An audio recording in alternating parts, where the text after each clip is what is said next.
¿Qué tal a todos? Sean muy bienvenidos a un nuevo episodio, un nuevo capítulo de Los Herejes Informales.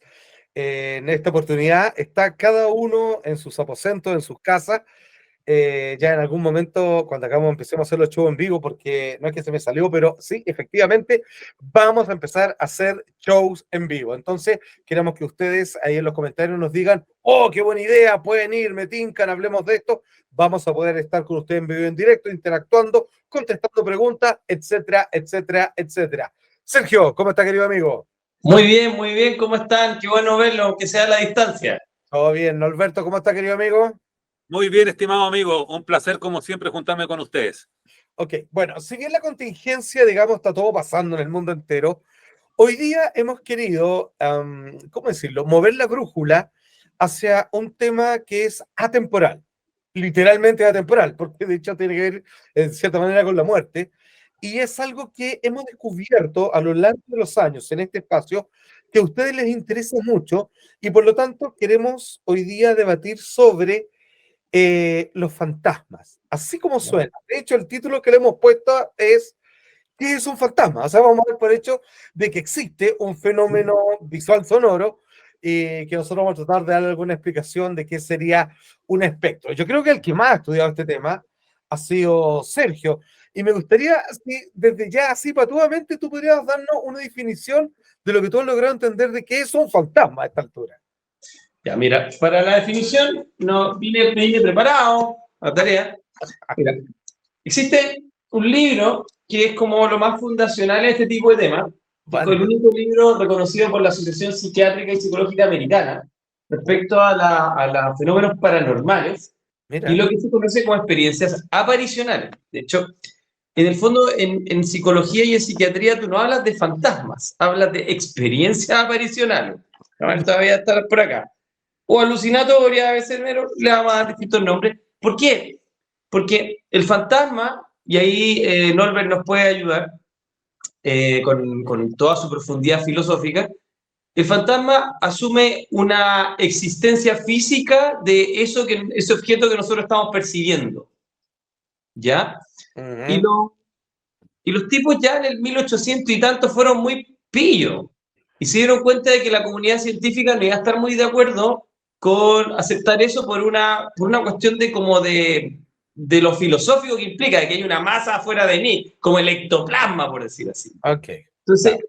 ya en ese tiempo lo quisieron analizar como no nos vamos a fijar si eso está físicamente ahí o no, sino que nos vamos a centrar en la persona que lo experimenta. Y que Ajá. muchas veces es una persona que no tiene ningún tipo de patología mental grave, sino que son personas sanas. De hecho, el primer estudio de fantasma le llamaron el censo de alucinaciones, o le Mira. llamaron alucinaciones en los sanos, y lo trabajaron unos tipos muy cototos de la Universidad de Cambridge a finales del 1800 para tratar de traer el mundo del espiritismo y el mundo de todos los fantasmagóricos a un ambiente más científico. Ajá. Entonces, si yo pudiera decir que es un fantasma, no sé, podemos ahí darle una vuelta de lo que se ha intentado descubrir. Pero Ok. eso es ir como a lo que está fuera de mí. Lo que te puedo decir es que hay seres humanos que ¿Mm? están completamente sanos, en todos los sentidos posibles de la palabra, que experimentan algún tipo de contacto con lo que describen como, en un sentido, un ser, ver o escuchar algo que aparentemente el resto no está viendo o que aparentemente no debería estar ahí. Ajá. Y ahí le han dado vuelta cómo se ve, qué es lo que se ve, por qué los ven, quién es más frecuente que los vean, desde la aparición propiamente tal, hasta personas que aparecen en un lugar siendo que están teniendo un accidente en otro lado, o hasta personas que se desdoblan y son vistas en un lugar. Exacto, como bilocaciones, por ejemplo, etcétera, etcétera. Norberto, ¿cuál es tu opinión al respecto en términos Eh, de la Mira, conciencia, del espiritismo? Tú has estado dando charlas en universidades espiritistas. Entonces, probablemente has llegado a unas conclusiones que son quizás hasta más radicales, así como fantasmas existen y son tal cosa. básicamente lo primero es que hay un tema con la experiencia, esta experiencia de apariciones, que es primero la diferencia entre fantasma y espectro, porque no es lo mismo. Ajá. ¿Ya? El fantasma es como una especie de loop, es como un algoritmo. que siempre hace lo mismo, ¿entendí? La mujer que pasa de vestido rojo por una pieza y desaparece por la otra pared. Un video que Y se que no, repite. y que no interactúa contigo. O sea, tú le podrías decir, hey, señora, y no te va a pescar, porque no oye, no siente sencillamente una imagen. ¿Qué pasa? ¿Ah? Como holográfica. El espectro no, el espectro, aunque en algunas definiciones yo como escritor de cuentos de terror he tenido que examinar estas cosas, pero hay otras definiciones que la intercambian, pero la que yo más manejo es que el espectro es una aparición que tiene voluntad, es decir, que te ve, ¿ya? Y que por lo tanto de alguna manera puede interactuar contigo, ya sea diciéndote algo, dándote un mensaje, o por último asustándose, porque hay espectros buenos que vienen con un mensaje, hay espectros malos que vienen por el puro placer de causarte algún tipo de miedo.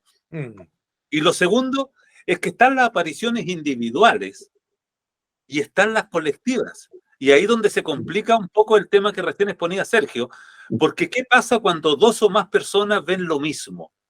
Una cosa que no debiera estar allí y que se manifiesta y después desaparece. Entonces ahí es donde está la dificultad y se genera el tremendo signo de interrogación. Sobre todo tú, Salfa, que tienes experiencia canónica respecto a ese tema. Absolutamente. Ahora, entonces, déjeme preguntarle lo siguiente.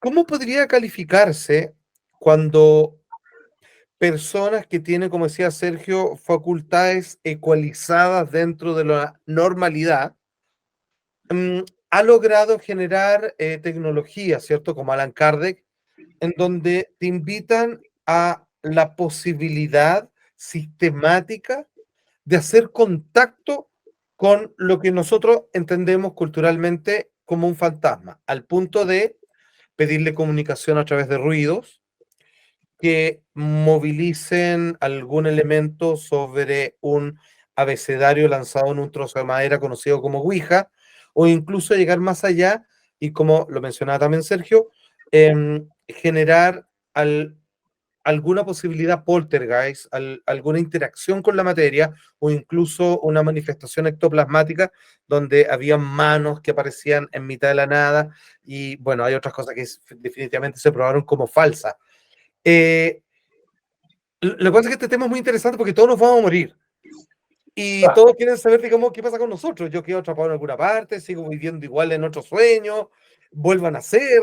Entonces pareciera que el fantasma nos preocupa porque parece que algunos, si no todos, quedan atrapados en una confusión como entre el otro mundo y este. Entonces, por eso se han generado todas estas intenciones de comunicarse con los demás, ya que entre la psicofonía y todo lo demás. ¿Cómo ves todos esos fenómenos? Yo sé que es mucha información, Sergio, pero ¿es posible científicamente, porque parece que hay gente que lo hace todos los fines de semana sin problema, comunicarse con algo que se manifieste, que se registre y que resulte más del 90% de las veces? Chuta, súper buenas preguntas. Vamos a partir con ese y un poco responderle a Norbert, que lo que dijo es súper importante porque yo creo que mucha gente se lo pregunta también, como varias personas pueden ver lo mismo, pero bueno, más para atrás, claro, en el 1800 hay como una explosión de esto, al mismo tiempo que la gente está descubriendo la electricidad y las jaulas de Faraday y toda la cuestión de los rayos, empieza a haber un montón de físicos y de ya psiquiatras y después psicólogos que empiezan a darse cuenta que existe una fuerza espiritual que podría eventualmente ser también parte de la ciencia convencional. Entonces ahí empiezan a aparecer métodos, pero los primeros métodos, como siempre, parten más desde la gente que no está metida tanto en la ciencia. Entonces, un poco para los que no conocen, en esa época justamente aparece este profesor Kardec, que es de nombre Ripoll, después aparece la hermana Fox, después aparece un auge de la comunicación con el más allá, porque todos queremos de alguna manera hablar con las personas o los animales que han fallecido, porque también son animales, o entidades no humanas, que nunca han sido humanas, por decirlo de alguna manera, que pueden llamar demonios o lo que se quiera, pero queremos hablar y también queremos responder la gran pregunta que hasta Harry Houdini quería responder. Si su mamá vivía en el más allá y si él iba a poder escapar a la muerte. Hay hasta películas de eso. Entonces, chuta, lo que respondió la ciencia en ese momento fue de que, mira, básicamente no lograron descubrir si realmente estas mediums eran capaces de conectarse con el más allá o de alguna manera tenían algún sistema que escapaba a la capacidad de pesquisa científica donde lograban aparentar que existía ese contacto. Y esta cuestión se fue desprestigiando.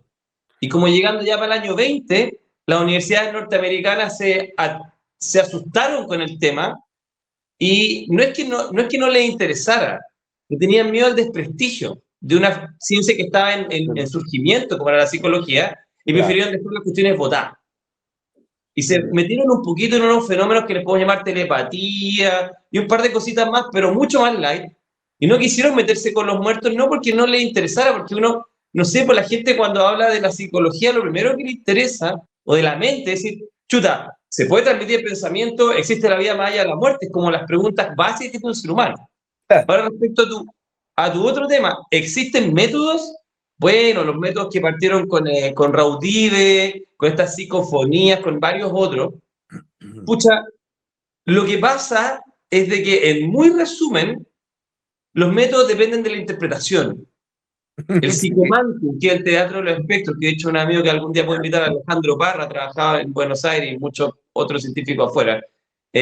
La psicofonía y todos estos métodos, no estamos tan claros de que realmente todos estemos de acuerdo que estamos viendo una entidad o todos estemos súper claros de que estamos escuchando la misma cuestión y que es de una fuente desconocida. Algunos piensan de que lo que está ocurriendo es de que tú tratas de conformar una cosa media ambigua como una luz o un sonido medio distorsionado como realmente un mensaje. Entonces, muchas veces la ciencia escéptica dice que estos son formas de pareidolia, que en el fondo sí estás escuchando algo con algún sentido, pero que tú le tratas de encontrar un sentido personal. Entonces ha sido muy difícil aterrizar ese tema, aunque hay algunas excepciones, algunos casos de poltergeist, algunos casos de descubrimientos científicos que por casualidad aparecieron a partir de estudiar los fantasmas, como los infrasonidos, y cómo afectan nuestra mente, y el magnetismo. Pero claro, es todavía difícil de sostener. Entiendo. Norberto, finalmente, a ver, abramos esto. Y hablemos de lo personal, de las propias perspectivas que uno tiene. Puede ser, como en tantos otros fenómenos, que el fantasma existe solo porque hay un testigo que lo conforma. O sea, que es un fenómeno al testigo. No hay fantasmas si no hay persona que lo vea. Exactamente. Mira, lo primero, ya ahora hablando un poco como filósofo de la ciencia, es que justamente el problema que describe Sergio es muy real, porque la ciencia requiere de un requisito para que tú puedas hacer ciencia, que es la predictibilidad. Entonces, por lo tanto, tú tienes que tener el elemento con el que vaya a operar en el laboratorio y hacer las mediciones y hacer predicciones de lo que va a pasar. Y aquí no. Pero con un fantasma no podía hacer eso. No. Porque no tenéis cómo agarrarlo. Entonces, no hay cómo llevar un fantasma al laboratorio, porque son fenómenos que se producen muy espontáneamente, como decía muy bien Sergio, a gente sana, en momentos en que tú no lo esperabas, porque es una cosa muy extraña, así como que de repente ocurre, pasa y hasta ahí nomás podemos opinar. Pero lo que tú planteas, viéndolo ahora como neurometafísico, es que si el universo en el fondo es una percepción personal, ¿ya? Entonces, por lo tanto, si yo tengo una experiencia y veo, por ejemplo, y no así como que puede ser atribuida para pareidolia, sino que veo a mi abuelo ya, y mi abuelo llega y me habla y me dice cosas. Desde mi universo personal, eso es cierto. Lo que pasa es que yo no voy a tener acuerdos de percepción con ustedes si estuvieran conmigo o si después yo les cuento esto. Porque me dirían, bueno, ¿y cómo podéis probarme que eso fue real? No tengo cómo, porque me ocurrió a mí. Y yo pienso que tú tienes mucha razón con eso. O sea, no solamente que el fantasma es un fenómeno que se produce cuando hay un observador. Todo tu universo se produce en la medida que tú eres observador. Como decía muy bien este filósofo, ese es percipi, es decir, lo que existe es lo que se percibe, ¿ya? Berkeley. Y en este caso podríamos decir, lo que yo percibo, vámonos más adentro, es lo que existe. Y lo que yo no percibo sencillamente no existe. Entonces, por lo tanto, si no tenemos un acuerdo de percepción, no hay nada más que hacer. El problema está cuando sí tenemos acuerdo de percepción respecto a un fenómeno paranormal, en que estemos los tres y se nos aparece un tipo. Okay. Ahí Sergio tenía algo que decir. Yo sé que tú tienes una explicación, un punto de vista, digamos, qué pasa cuando en un hecho extraordinario, ¿cierto? En un hecho paranormal, no hay una sola persona que lo ve. Si son varios que comparten y en una cantidad de segundos suficientes para decir, mira, y tiene un gorro de color rojo, el otro sí, te iba a comentar lo mismo. ¿Qué pasa con eso? Mira, esa de hecho es una pregunta que ya se lo plantearon los tipos de la Sociedad de Investigación Psíquica en los primeros, los 1800 y tantos, en este censo de alucinaciones, y habían dos posturas. Había una postura, que esto les va a dar, es como un poco para la risa, ¿cachai? Pero para que vean de que las preguntas que nos hacemos nosotros se las han hecho personas que ya nosotros ya ni recordamos, nuestros ancestros humanos, digamos, claro. y con la misma seriedad o más de la que estamos dando ahora, inclusive. Y una teoría era un tipo que se llamaba Gurney, que decía, primero vamos a la de Myers. Myers, de hecho, se ríen un poco porque Myers aparece como, yo creo que como un easter egg en esta película de Hellboy. ¿Te acuerdas que hay un personaje que se llama Myers? No me acuerdo qué era, si era un... Entonces, mira, Frederick Myers, es como un poco el Tata de Freud. Es un tipo que estudió los estados subliminales y los supralimales. Los que están bajo la conciencia y los que están encima. Y él decía, ¿sabéis qué? Cuando una persona cuando varias personas ven el mismo caballo, el mismo fantasma, el mismo gorro rojo, es porque hay una contaminación telepática, porque él estaba en contra de que hubiera una sustancia física. A él se le dio la cuestión, no existe algo físico, todo es como decíamos, todo es percepción interna. Entonces, a alguien lo vio en su cabeza y como Charles Xavier en X-Men, les contaminó las cabezas al resto para que viera la misma cuestión que estaba dentro de su cabeza, que es como el servidor principal. Pero es como una empatía de subjetividad, como bostezar con el otro. Claro, una especie de contaminación psíquica.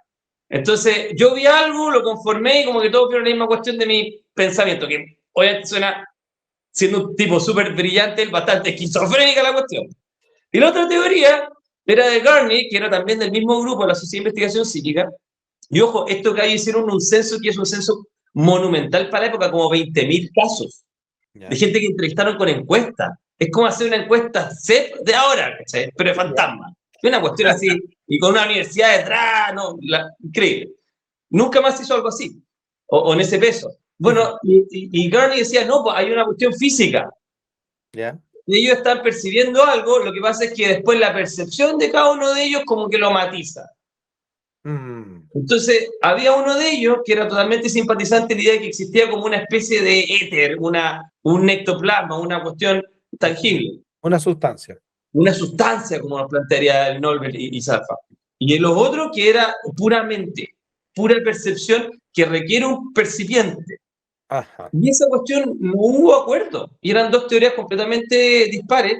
Y la psiquiatría que nos explica, porque ya, entonces, como la psiquiatría lo va a reducir a que no hay nada, precisamente, que es brillante también en ese campo, claro, va a decir que es una folia de una locura de varios. Entonces, como que varias personas se sugestionaron a partir del fenómeno humano que ocurre cuando alguien dice con mucha como confianza que hay algo ahí, el otro se empieza a creer que realmente lo vio de la misma forma. Y se contagia. Y se llama locura de dos, o folia de, en francés, digamos. Ajá. Pero obviamente, si me pregunta, no me conformo con ninguna de las tres. Como humano, yo tiendo a creer que hay cosas allá afuera, a pesar de que, como Norberto me enseña, todo está dentro de mi cabeza. Y por eso los tipos como en Ghostbusters, el Egon y todos van con unas máquinas a tratar de pesar y medir el fantasma. Claro. Esto ha sido difícil. Sí, mira, ya, aquí ha planteado cosas muy interesantes, Sergio. Y mira, aquí yo te emplazo directamente, Norberto. Tú has dado charlas en, no sé cómo llamarle, universidades, ¿ok? En Brasil, cuyo financiamiento les ha permitido generar edificios, digamos, de todo lujo para el estudio, pero partiendo ya de la creencia de que existe un más allá y cómo prepararnos, incluso al punto, si mal no recuerdo, de crear protocolos de puentes y conversación con el mundo astral. Así lo tiro a brocha gorda. ¿Qué Mira, plantean ellos y cuál es tu opinión? Porque yo, a rajatabla, existe un más allá y es posible comunicarse con él, y incluso se habla de parasitaciones de este lado para allá y de ese lado para acá, del cual deberíamos bendecirnos, cuidarnos, protegernos, etcétera, etcétera. ¿Cuál era el planteamiento de ellos y hasta qué punto tú estás de acuerdo o en nada de acuerdo? mira, es súper, para nosotros es entre asombroso y chocante, ¿ah? Porque Brasil es un país, bueno, Sergio lo sabe muy bien esto, es un país bastante especial, porque para ellos el tema del espiritismo es una cosa que está integrada. Y Claro. de hecho, este instituto, el CAEC, fue formado por Waldo Vieira, a quien Sergio también conoce bastante bien. Mm. Y Waldo, en el fondo, lo que dijo fue lo siguiente, dijo, ¿para qué? Esta es otra variante de los espíritus, que a veces uno, a los que son ya sea espectros, fantasmas, que en este caso se le llama espíritus, tú puedes convocarlos mediante rituales para poder conversar con ellos.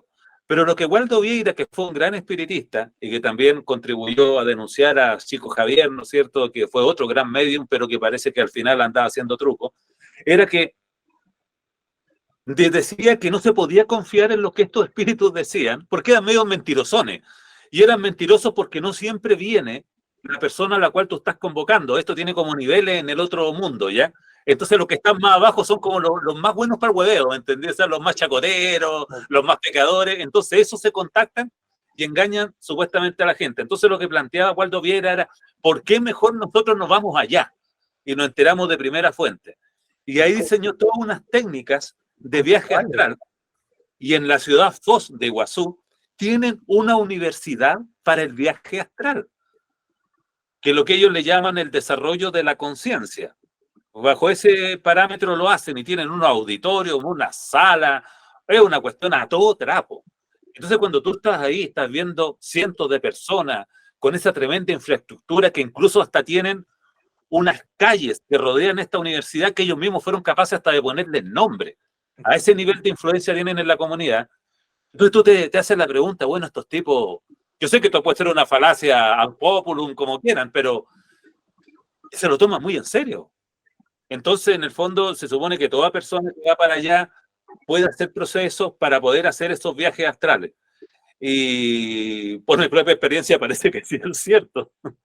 Yo he tenido la oportunidad de experimentar ese tipo de fenómenos.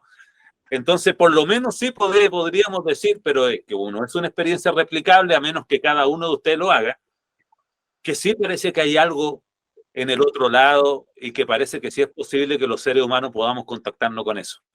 Ok, mira, quiero hacer una pregunta de frentón. A ver, claro, lo que pasa es que aquí estamos entrando ya en conformaciones protocolares donde aceptan esto, eh, y crean un sistema de cómo acceder a mundos sutiles. O sea, es de alta complejidad lo que proponen. Y yo creo que si siguen en el tiempo es porque deben tener, desde su experiencia, algún tipo de ¿cómo se llama?, de resultados positivos. Y quiero citar a alguien. Por ejemplo, ¿cuál es tu opinión, Sergio, dentro, digamos, porque es difícil hablar de esto, y a veces uno puede quizá ofender a otro, ¿sí? No es nuestra intención, queremos dilucidar, queremos repartir discernimiento nomás, para eso es este espacio. Es con el caso del abogado Jaime Galtés, que es muy famoso, medium chileno, Mm. en donde él de cierta manera, así como los famosos em, curanderos espíritas, ¿cierto?, del Brasil, que uno le escribe una carta y viene y te intervienen dentro de lo que pueden, Jaime Galté recibía instrucciones Así de es. espíritus de personas desencarnadas que se explicaban quiénes habían sido cuando estaban vivos, y al poder ver más allá de lo evidente, como Leonó, les daban instrucciones sobre personas, a esa persona dile que se revise los dientes porque si no se va a morir. Y efectivamente, una persona que tenía como lo que creían que era un tumor cerebral, le estaba generando una carie, un problema de meningitis, algo así. Entonces, ¿qué opinión merece una historia tan extraordinaria y tan cautivadora como esa, por ejemplo? Bueno, claro, Galté es un caso bien especial porque de hecho fue el fundador o uno de los fundadores de la Sociedad Chilena de Parapsicología, que existió un tiempo junto con don Brenio Neto, un psiquiatra que dedicó casi toda su vida a eso y fue a estudiar con los más conocidos de Estados Unidos. Y Galté, como abogado, tiene una reputación bastante creíble. Él es como el Edgar Cayce chileno, Claro.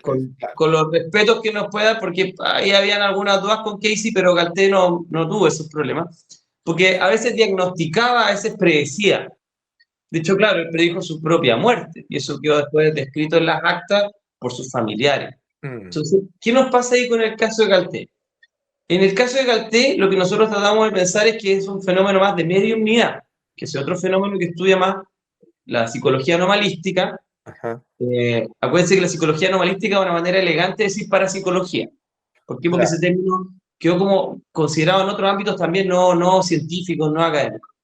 Bueno, la mediumnidad, supuestamente el medium, de alguna manera capta información de este otro lado, como un poco lo de la proyectología de Waldo Vieira. A veces hablan de que es un fuera del cuerpo, a veces hablan de que es sencillamente una incorporación, pero ahí entran otros fenómenos que la psicología todavía ni siquiera puede explicar. Por ejemplo, el estado de trance. Porque uno hasta en el vocablo popular habla, no, está en trance, esto fue un trance, fue casi como un parto, parecía así. Un entremedio. Y de hecho la psicología no sabe muy bien qué es un trance hasta el día de hoy. No sabemos. No sabemos si hay gente hipnotizable o hipnotizada o existe tal estado. Hay toda una corriente que se oponen. Y parte, imagínate, el medio de un ser que entra en trance, algo que no conocemos ya científicamente del todo, y a partir de ese estado supralimal, supera el límite, supera sus propios límites y accede a una realidad más completa, donde hay más información. Llámese de una entidad particular o llámese de un registro acá, chico, como podría decir algo, como un internet de los espíritus, o del ser, o del existente. La deep web del astral. O que el medium viaja como Ingo Swann a través de otro mundo y llega a Júpiter o a Marte y descubre bases remotas en Marte. Porque ella no está viajando en un espíritu, sino que está teniendo una visión remota. Sí. Entonces, ¿qué es lo que pasa?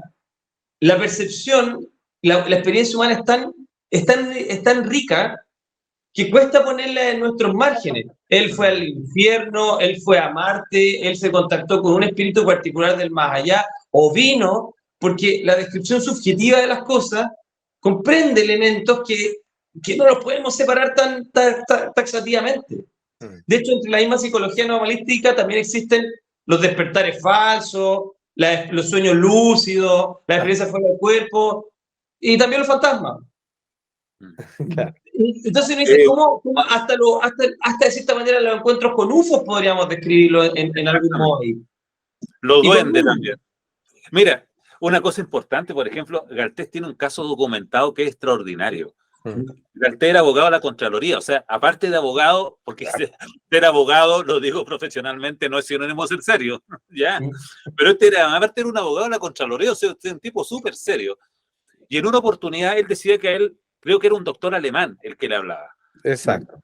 Y había una persona que tenía una enfermedad bien complicada, que no se la podían pillar acá en Chile, y él le dio una receta que le dio el doctor alemán, y es más, le dijo dónde podía encontrar los ingredientes, quién se la podía preparar en Alemania. La persona, como está tan desesperado, tenían plata, viajaron a Alemania, encontraron al tipo, el tipo le hizo el compuesto y no estaba ni siquiera publicado.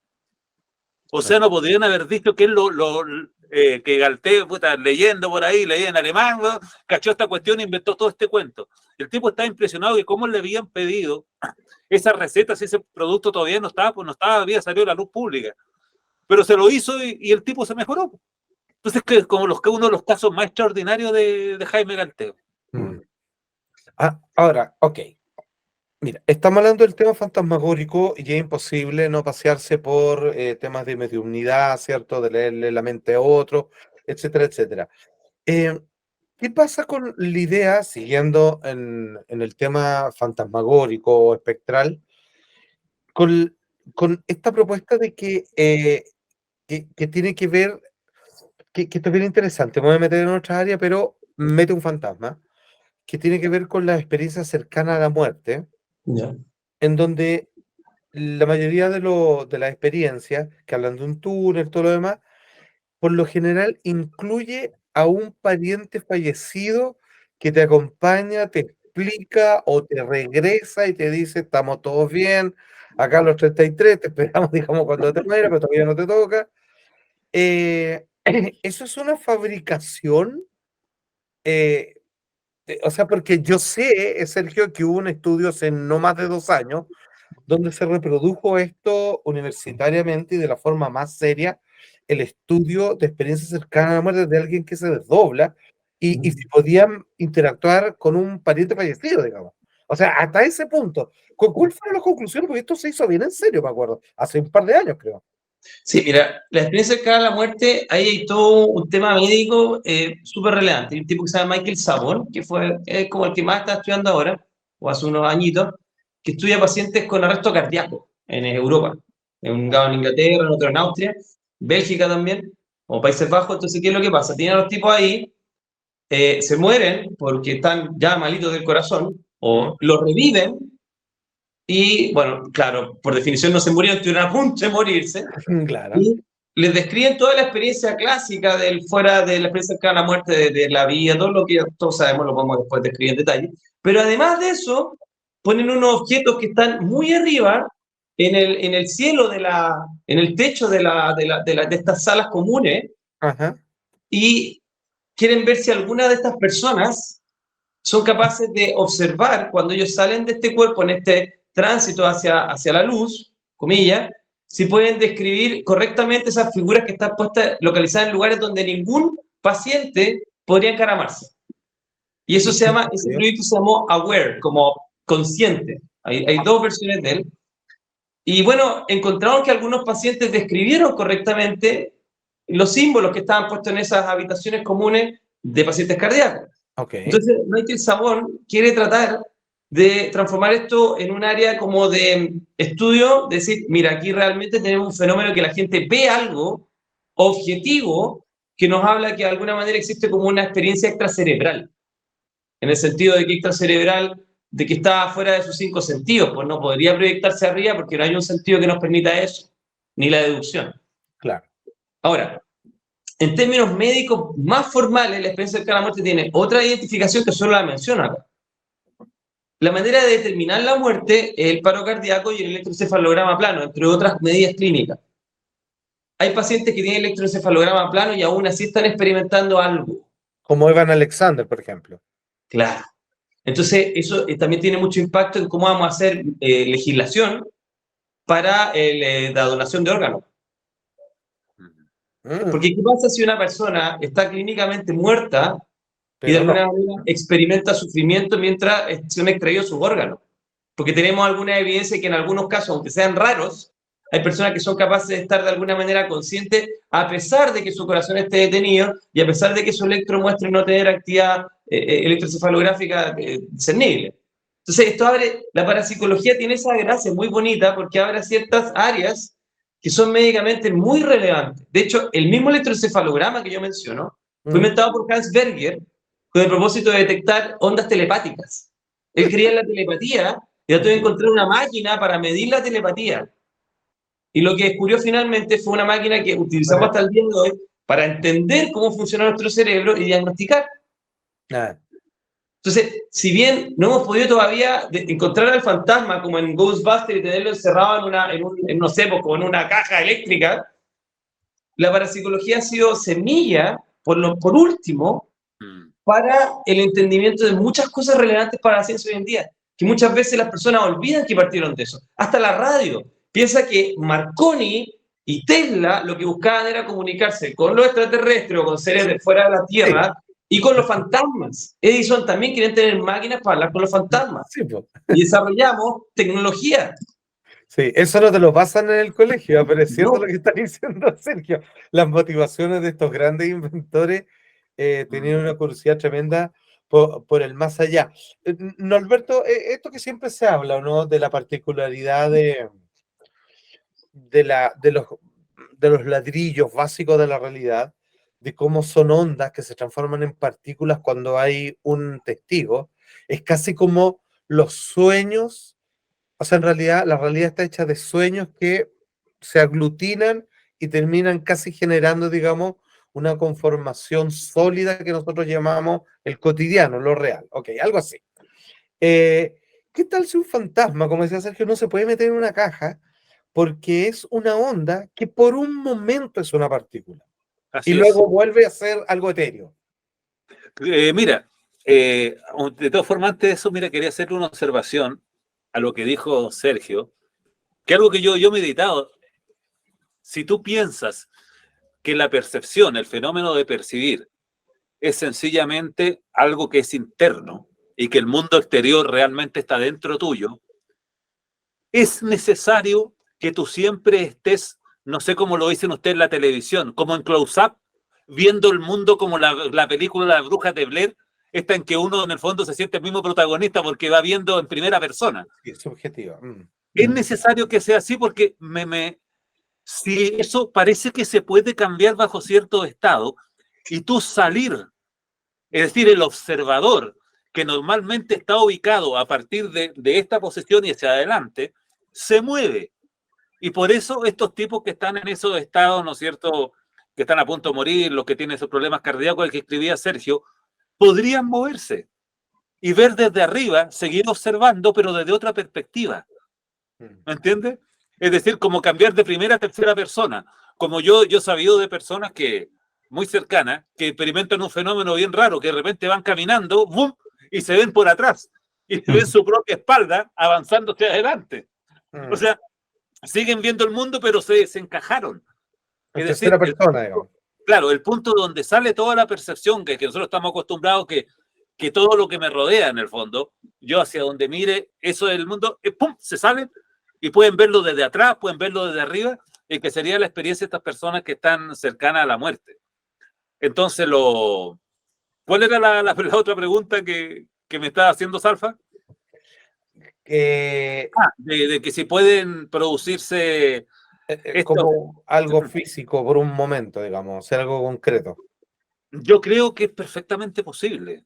O sea, nosotros no tenemos clausurado el mundo y de repente como que se te mete el troyano entre medio de esta cuestión. O sea, tú vas experimentando tu vida a día y de repente, ¡pum!, aparece un fenómeno que es como que tú recortaras el recuadro de otra película que le encaja en la normal que tienes tú, avanza unos cuantos recuadros y desaparece. Entonces eso yo siempre he sostenido que todas las experiencias de abducciones, de visitante dormitorio, de ver duendes, ovnis, fantasmas, se produce porque hay una especie de ingreso de una realidad más mágica que es coetánea a esta, donde hay otro Salfa, donde hay otro Sergio, vamos a llamarle el Salfa o el Sergio mágico, que vive en un mundo que está un poquitito más arriba que este, y que ese mundo alterno es exactamente igual a este, y de repente se producen traslapes. No sé por qué, pero de repente se producen ciertos traslapes que lo experimentamos todas las noches cuando soñamos, pero a veces ocurren en el día, que se te produce un traslape corto en que se mete una sección de esa película del Salfa mágico al Salfa normal, y después el Salfa normal recuerda que pasó algo súper extraño y que no lo puede en el fondo comprender muy bien. Entonces esa es la idea que tengo yo de por qué se podrían producir estos fenómenos, porque si ya que todas las noches tenemos traslape cuando aparece nuestro alter ego onírico y que al otro día nosotros lo recordamos y que sentimos que somos el mismo personaje, lo mismo ocurre en estos traslapes que a veces ocurren en el día, en los cementerios, en un auto manejando, cuando se te aparece una mujer extraña, y todas esas cosas que yo en mis cuentas, escucha, me aburro de contar. Total, ya, mira. Sergio, deja preguntártelo así. Dentro de los experimentos a los cuales tú has podido acceder, hay ciertas máquinas capaces de suministrar calculadísima energía eléctrica al cerebro, y muchas de estas experiencias que están hechas con fines terapéuticos generan como un efecto residual que el paciente tenga experiencias paranormales como ver fantasmas, por ejemplo. Entonces, Eso es así. Entonces ahora déjame hacerte la pregunta. ¿Qué le hacen estas máquinas al cerebro? ¿Podríamos entonces explicar si a veces espontáneamente esto no sucede y por lo tanto vemos un fantasma? ¿Es algo que, sin pretenderlo el terapeuta, abrió la posibilidad de despliegue de percepción o estimuló agregando una información fantasma, digamos, al cerebro que no está en el allá afuera? Mira, ahí hay hartas dudas, porque hay gente como uno que ustedes muy bien conocen como Michael Persinger, que nos va a decir que en el fondo, desde siendo un tipo fue un tipo muy preocupado de cómo el cerebro se comporta, pero él tenía una apreciación de que de cierta manera tú accedes a una especie como de inconsciente colectivo, si lo quiere llamar de esa forma.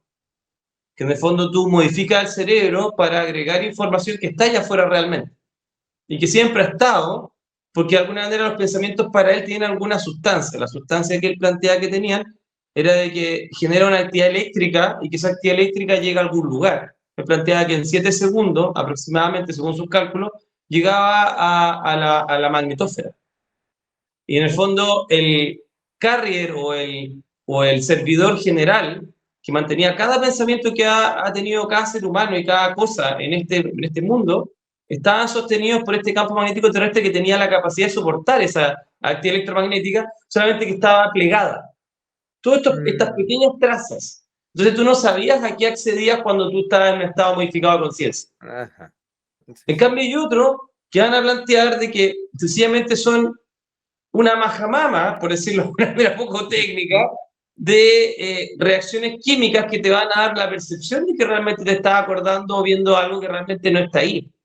Pero insisto, ahí, en ese ahí, pesa mucho más la filosofía Claro. que la psicología, porque ahí estamos tratando de hacer supuestos respecto a lo que la realidad es. Y la psicología y la parapsicología, por ende, porque de Suárez inventó una subciencia, por decirlo así, no debe, no es que no pueda, no debe acercarse a la filosofía porque la ciencia se preocupa de los cómo, no de los por qué de las cosas. Y no de la ontología de las cosas. Entonces, por ahí, como que los psicólogos también se enredan, y yo lo he visto súper enredados cuando hablan de esto, porque algunos quieren asumir que sí hay un fantasma, y otros quieren decir es una alucinación. Y eso no nos compete a nosotros. Nos compete tratar de sistematizar esta experiencia y tratar de darle quizás algún patrón y quizás tal vez alguna utilidad para que las personas aprendan algo más de sí mismos y que quizás en algún minuto sirva para un nuevo tipo de comunicación. Claro, que sirva para algo, ¿no? Sergio, quiero que tú me digas qué opinas, porque aquí vamos a entrar con otra derivada de la famosa respiración holotrópica de Stanislas Grof. ¿Ya? Porque ahí esto es psicología, pero tiene una gracia, porque esta psicología hace el nexo con la parapsicología, porque uno de los presupuestos de lo que se hace con la respiración holotrópica es que tú puedes acceder a experiencias prenatales. Perinatales, que decía. Perinatales y prenatales. Sí, es decir, lo que eras antes. Hay que entregar el dato de que él inventó este sistema de respiración cuando las leyes no le permitieron seguir experimentando con LSD. Entonces lo buscaba de una forma natural. Ya. Porque yo estuve en un taller de respiración holotrópica y una de las cosas que ellos sostenían es que en el fondo tú, mediante estos estados alterados que producía, podías ir a poco menos que encarnaciones que tuviste antes de esta. Y eso en un concepto de la psicología, por algo se llama psicología transpersonal. La psicología transpersonal es la unión entre el mundo de la magia y la academia. Está tomada así. Y ahí es donde lo que sostienen que la ciencia no puede explorar hasta esos caminos, si reconocemos la psicología como una ciencia y llegamos al extremo de la psicología transpersonal, significa que por ahí estaría llegando el vínculo hacia lo otro. Sí. ¿O no, Sergio? ¿Qué opinas?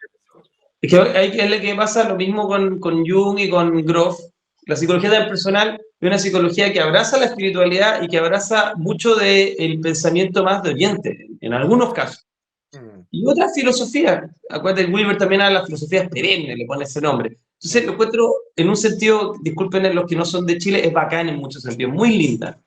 Pero nos metemos en temas que nosotros no tenemos la capacidad como psicólogos para establecer una inteligencia filosófica. Yo he aprendido humildemente que para plantear ciertas preguntas tienes que tener un background, una espalda de filosofía, para saber cómo plantearte ciertas cosas, porque hay 2000 años para atrás de gente que la ha pensado. Sí, John Welwood quizá el que mejor logró hacer un equilibrio como terapeuta y Sí. abrazando esta idea. Claro. Entonces, por ahí, ¿qué es lo que pasa? De repente la psicología toma prestadas filosofías para después tratar de explicar lo que está viendo, o lo que está describiendo, si se quiere. Y ahí se pueden llegar a unos errores conceptuales más o menos que después se pueden repetir en el tiempo, y creo que en parte la psicología sufre mucho de eso. Entonces, Se pone volviendo a lo de Groff, Groff asume de que existe este tipo de realidad. Pero ahora el enfoque experimental lo que nos da es que hay personas que están hiperventiladas, que tienen estado modificado de conciencia, que es una cosa extraordinaria. Lo que no nos da es decir que a partir de eso nosotros vamos a asumir de que Sergio respiró y fue otra persona porque él estuvo ahí antes. ¿Cómo llegamos a partir de X datos a establecer eso como la única alternativa posible? Entonces, ¿te fijas? Eso nos pasa desde la psicología, tiene que recuperar esa humildad de que hay cosas que nos cuesta sistematizar bien para decir, esta es la respuesta, la que yo te digo, esa es, definitiva. Sí. Difícil. Sergio, perdona, Salfa. Hay una cuestión, acuérdate que en uno de los cuentos esto de neuroterror, yo lo planteé ahí, que era algo que había trabajado, pero lo puse en el cuento, que era que la ciencia, o sea, la parapsicología, debe tomar un método diferente al método científico. Así que el método científico tiene ¿cuánto? 500 años con suerte, 600. ¿Ah? Y fue el método ya, y esto es todo. La ciencia hoy es el método. Pero ¿qué pasa si lo que necesitamos es tener otro método? ¿A qué me refiero? Por ejemplo, la verificabilidad de la ciencia no puede ser aplicada a estos fenómenos, pero sí puedes tener otra forma de verificabilidad, que yo le llamo verificabilidad inductiva o agregada. ¿Qué significa eso? Que si a un tipo le ocurre tal fenómeno y las consecuencias de este fenómeno son X, a otro le ocurre un fenómeno similar y sus consecuencias también son X, entonces estás teniendo una verificabilidad inductiva. ¿En qué caso se lo puedo plantear que Salfa me va a entender re bien? Que en las visiones de ayahuasca, todo el mundo, todas las personas, sea cual sea su origen, lo sepan o no lo sean, ven símbolos amazónicos y ven símbolos hindúes. Sí, claro. Ahí tenéis verificabilidad inductiva o agregada. Entonces podemos dar por cierto que algo hay que ocurre ese fenómeno. Ahora averiguar por qué se produce otro cuento. Pero el hecho lo podemos dar por acreditado. Porque no hay otra forma. El método científico no te sirve para tratar con eso, nunca te va a servir, y en la medida que nos quedemos empantanados ahí, nunca vamos a poder avanzar por este otro camino. Bueno, yo le sugiero que en algún momento hagamos el tema de estos famosos antidogmas que hizo Rupert Sheldrake sobre la nueva religión en la que se convirtió en la ciencia, haciéndole creer a la mayoría de las personas de que la ciencia está completamente de acuerdo en todo y cada uno de sus puntos de vista, digamos. Entonces, basta con que alguien se ponga una bata blanca y diga una opinión personal frente a lo que sabe, muy fundamentadamente, y la gente cree, lo dijo él, así es, y están todos de acuerdo, cuando hay disidencia para todos lados. Entonces, es interesante, sobre todo, para volver a recuperar, no solo nosotros, sino, digamos, toda la gente que nos escucha, ese pensamiento crítico de poner en cuestionamiento sanamente sus propias experiencias personales y también lo que está escrito bajo la palabra científica, que parece ser, bueno, más bien una tiranía del pensamiento actualmente, más que una apertura de verificación razonable, justa y que permite otras opciones, digamos, sino como parece que está entregado como bloques cerrados, Sí, muy, es que, muy crueles. ¿sabes que hay una cosa que es muy divertida, Salfa? Porque resulta que la ciencia, la gente que realmente entiende la ciencia, y ojo, no suelen ser los científicos, son los filósofos de la ciencia los que realmente se preocupan, porque resulta que no podéis ser juez y parte. Entonces, otro tiene que hacerte el control de calidad. Y el control de calidad, fíjate, el desquite de los filósofos se lo hacemos nosotros. Entonces, la ciencia tiene un problema. De partida, la gente comete una aberración cuando dice verdad científica. No existe la verdad científica. La verdad es un concepto filosófico. La ciencia lo único que hace y te da por cierto, que es lo que sostenía Popper, ¿no es cierto? Es cuando una determinada teoría falla, el famoso síndrome del cisne negro. Es decir, porque la ciencia funciona por la inducción. Y como bien decía Hume, la inducción nunca te va a dar a ti una certeza lógica. Es imposible, porque tú, con los hechos del pasado, no puedes darme una certeza lógica de lo que va a pasar mañana, porque el futuro por definición es desconocido. ¿Qué es lo del cine negro? Los tipos empezaron a ver, siempre habían cine blanco, cine blanco, cine blanco, por lo tanto, un principio, la verdad científica, los cines son blancos y de repente aparece un cine negro. Ok, queda planteado entonces y quedamos en deuda con ese tema que lo vamos a hacer sí o sí. Para cerrar entonces, Sergio, en breve, fantasma, ¿qué hacemos con este tema? ¿Existe? ¿No puede ser? ¿Veremos? Hasta el día de hoy yo no sé. Yo lo que sí les sugiero es que es la puerta de entrada para meterse en un mundo muy lindo. Y el mundo muy lindo es de aceptar de que el mundo tiene que ver con las perspectivas que nosotros hacemos de él. Entonces, cuando yo le mostré este librito, porque yo le tengo cierto cariño, que había un señor que se llamaba William James, que hace más de 100 años atrás nos enseñó de que las religiones son múltiples.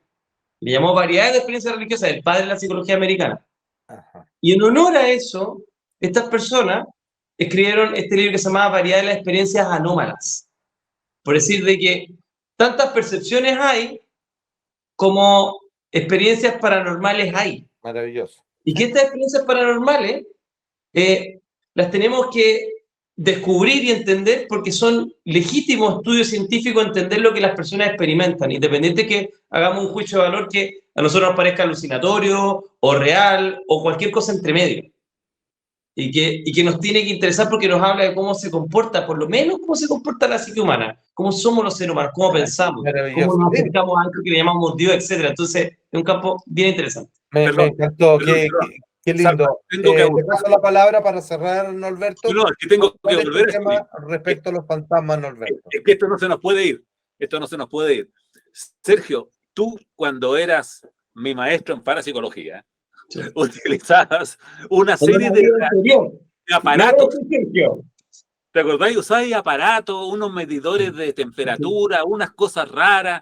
Y a mí me gustaría que nos contarais un poquitito cómo podía ser interactuar estos que son elementos tecnológicos, científicos. ¿Te dieron alguna vez una prueba de algo?